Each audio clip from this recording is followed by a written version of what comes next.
Salut bande de gens, une vidéo un peu particulière aujourd'hui car aujourd'hui nous sommes le 2 août 2019 et ça va faire exactement 5 mois aujourd'hui que j'ai posé le pied à Buenos Aires pour entamer mon tour du monde en commençant par l'Amérique du Sud pendant 5 mois. C'est pas vraiment la raison pour laquelle je fais cette vidéo, la raison pour laquelle je la fais c'est que là je me trouve à l'aéroport de Santiago, Chili, parce que dans quelques heures en fait je vais prendre un avion à destination de Kuala Lumpur en Malaisie pour entamer la deuxième grosse partie de mon voyage qui se déroule en Asie. Donc la fin a déjà été pas mal marquée dès hier midi en fait où j'ai senti un petit terremoto au restaurant où j'étais. Ça veut dire tremblement de terre. Alors des 3 terremotos que j'ai pu ressentir en Amérique du Sud, celui-là c'était clairement plus fort. C'est-à-dire qu'il avait un niveau de 6,6 sur l'échelle de Richter. Et ce terremoto en fait moi je le prends vraiment comme un signe de la Pachamama. Alors celui-là je vais vous laisser le chercher, pomme de feignant. Alors maintenant ce qu'il faut vraiment déterminer c'est de savoir si ce terremoto c'est un bon ou un mauvais signe. Mais ça je pense que je le saurai si j'arrive à atterrir entier à Kuala Lumpur. Donc il va falloir attendre un peu pour avoir la réponse. Ce qu'il faut savoir c'est que ton cerveau lors d'un terremoto il a quand même une drôle de logique quand même. C'est-à-dire que lorsque la table et la chaise vont bouger toutes seules, il va pas aller se dire tiens c'est à cause d'un terremoto. Non non non.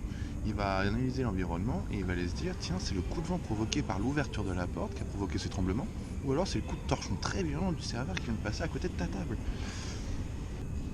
Oui, mon cerveau n'est pas très malin, mais je veux pas de commentaires. Le point que vous aurez constaté, c'est que pendant 5 mois, les cheveux et la barbe, ça pousse. Si vous aviez un doute là-dessus, au moins maintenant vous êtes fixé. Ce que j'ai constaté, c'est que chez certaines personnes, lorsque ça pousse, ça pousse de manière dégueulasse. J'avais clairement avant de partir l'espoir qu'avec un peu de matière, j'allais pouvoir faire tailler ma barbe et que ça allait donner quelque chose de stylé. Mais le problème c'est que je l'ai fait il y a quelques jours et force est de constater que c'est toujours dégueulasse. Je suis donc condamné à vivre avec une tête de gamin de 15 ans pour le reste de ma vie. Génial. Alors même si là je suis à l'aéroport et que je m'apprête vraiment à décoller pour l'Asie, j'ai vraiment du mal à me rendre compte que ça va faire déjà 5 mois que je suis parti. Parce que c'est un truc de fou à quel point 5 mois ça passe vite. Mais en même temps, je me dis que c'est un truc de fou à quel point j'ai fait un nombre incalculable de choses pendant ces 5 mois. C'est un truc de fou le nombre de paysages que j'ai pu observer, admirer, dans lesquels je me suis baladé. C'est un truc de fou le nombre d'expériences que j'ai pu vivre. C'est un truc de fou le nombre de personnes absolument géniales que j'ai pu rencontrer et qui m'ont vraiment permis de passer un meilleur voyage. Donc, vous l'aurez compris, ces 5 mois pour l'instant c'était un truc de malade. Et l'Oscar du meilleur scénario est attribué à... Moi je m'étais dit que pour ces 5 mois en Amérique du Sud j'allais faire 5 pays, c'est-à-dire l'Argentine, le Chili, la Bolivie, le Pérou et l'Équateur. Donc oui à la base j'avais un plan clairement et j'ai pas honte de le dire, parce qu'à ce moment-là j'étais quand même pas mal stressé de me dire que j'allais partir aussi longtemps dans l'inconnu et que derrière c'était un peu la seule solution à ce moment-là pour me rassurer. Alors bien sûr pendant le voyage ça ne veut pas dire que j'ai pas su adapter ce plan. Il y a des moments j'ai voulu faire les choses un petit peu différemment, à d'autres moments j'ai carrément pas du tout suivi mon plan, je suis sorti des sentiers battus et ça m'a pas empêché de pouvoir profiter à fond de mon voyage. Par exemple, je suis resté beaucoup plus longtemps au Chili et au Pérou que prévu, une fois pour le volontariat et une deuxième fois parce qu'il fallait que je repose mon corps.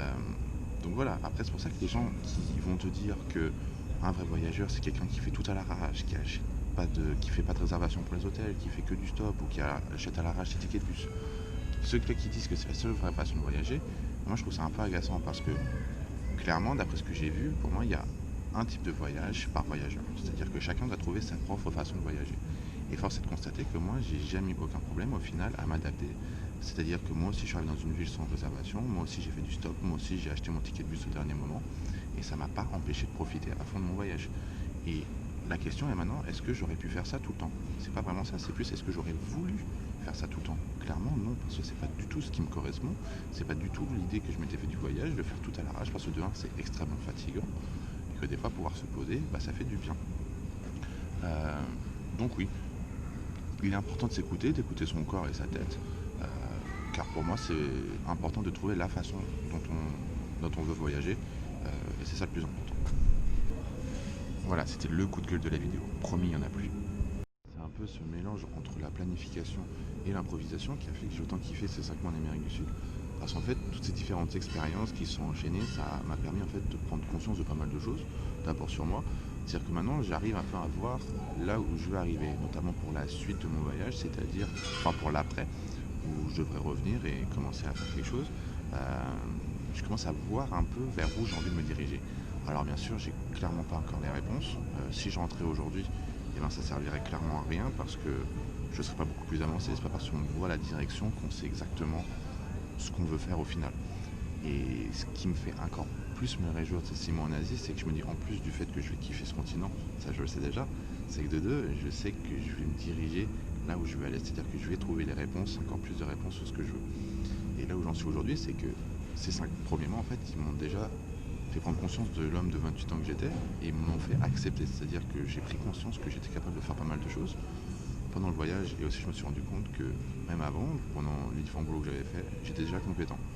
Et que derrière, en fait, cette prise de conscience qui se mêle un peu à une prise de confiance en moi, ben, c'est déjà ça, et ça qui va me permettre d'encore plus kiffer l'Asie.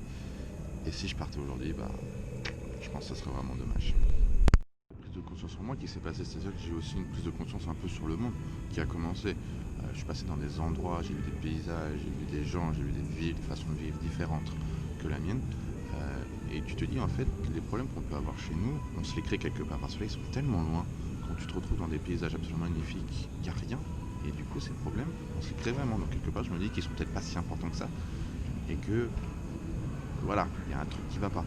Et derrière, j'ai vu vraiment des gens qui avaient des difficultés, des problèmes. Et là, je me suis dit, ah ouais, quand même, les problèmes que j'ai chez moi dont je me plains, finalement, ils sont pas si graves que ça. Donc oui, peut-être se plaindre un peu moins sur certains points. Mais bon, après, je suis français, donc je vais continuer à me plaindre. Je veux pas vous inquiéter pour autant. Ce qui est important aussi, c'est de me dire que maintenant, quand je vais me plaindre, je vais vraiment faire en sorte d'améliorer la situation et de régler le problème sur lequel je me plains. Parce que je trouve ça un peu trop facile que j'arrive, que je critique et que derrière, j'essaye pas d'améliorer les choses, d'apporter un peu ma pierre à l'édifice. Ce serait un peu trop facile. Ouais. Donc, je pense que c'est une façon aussi d'améliorer les choses et d'améliorer les choses dans ma vie. Voilà, une vidéo un peu spéciale qui récapitule un peu ces 5 mois passés en Amérique du Sud où ouais, j'ai vu des lieux absolument magnifiques qui m'ont émerveillé. Je repensais à El Chalten avec ses randonnées, ses premières randonnées que j'ai faites avec ses premiers lacs à eau bleu turquoise que j'ai pu admirer. Le glacier Perito Moreno, Ushuaia à la fin du monde, avec la prochaine étape, l'Antarctique, qui arrivera un jour. Derrière, il y a eu aussi l'île de Pâques.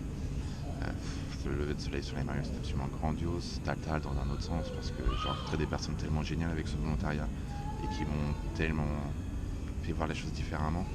C'est absolument grandiose. Le Salar de Uyuni, ce fameux numéro 1 de l'Amérique du Sud, dont je ne savais pas pourquoi et maintenant oui.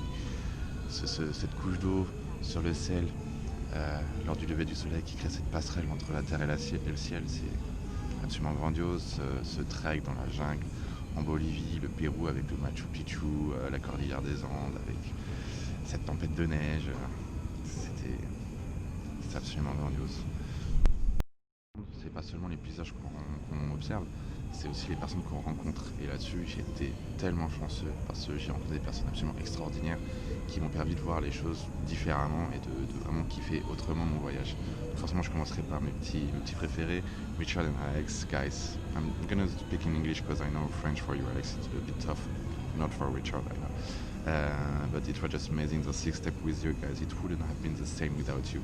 And I can't wait to see you again back home in London, of course, to see your squirrel. Agustina Louisa que j'ai rencontré aussi à Iguezu, Jacqueline à Valparaiso, Emma à Santiago. Derrière, il y a aussi Taltal Hector. Hector, you're just the best guy. You're such an amazing person. If everyone in the world were doing what you do, but like in 5% of what you do, we would have such a better world, honestly. Keep doing what you do. You're just the best. Sarah, Lucie, forcément, avec qui j'ai principalement fait le volontariat. Ça aurait pas été pareil sans vous, les filles, c'était génial. Toby Holly, un peu de folie, de jeunesse britannique. En parlant de jeunesse britannique, forcément le petit groupe qui m'a adopté à Uyuni, avec, je vais essayer de me rappeler, Finn, Georgie, Alfie, Phoebe et Holly. Thank you guys for the amazing time and for the other time where we met again. It was really awesome. Forcément mon petit groupe de tarés que j'ai rencontré au Machu Picchu qui m'a souhaité mon anniversaire. La tête dans le gâteau, honnêtement c'était juste génial. Et mes petits Frenchies aussi que j'ai rencontrés au Pérou, Florian, Étienne, Anne-Charlotte et Anne-Cécile. Franchement, c'est génial et j'ai vraiment hâte de vous voir. J'ai vraiment kiffé passer les moments, que ce soit à Cusco ou à Mancora. C'était vraiment top. À la fin de cette vidéo un peu particulière, mais je pense que c'était important pour moi de faire ce petit point parce que je me rends déjà tellement compte de choses aujourd'hui que voilà, c'est génial. Ce voyage pour l'instant est encore mieux que ce que j'attendais, que ce que j'espérais. Et comme je le disais, j'aime bien la personne de 28 ans, l'adulte de 28 ans que je suis. Voilà, moi maintenant, je sais qu'on garde pas mal contact, donc je sais ce qui se passe chez vous et je sais que vous avez aussi des choses géniales qui se passent chez vous, que ce soit des déménagements, que ce soit des constructions de maisons ou des fiançailles. D'ailleurs, un mes félicitations pour ça, je vous adore. Et j'entends parler de tous vos projets et ça me réjouit autant pour vous. Et voilà, prenez soin de vous pour encore ces 6 prochains mois avant que je revienne. Et voilà, je vous adore. See you in Asia.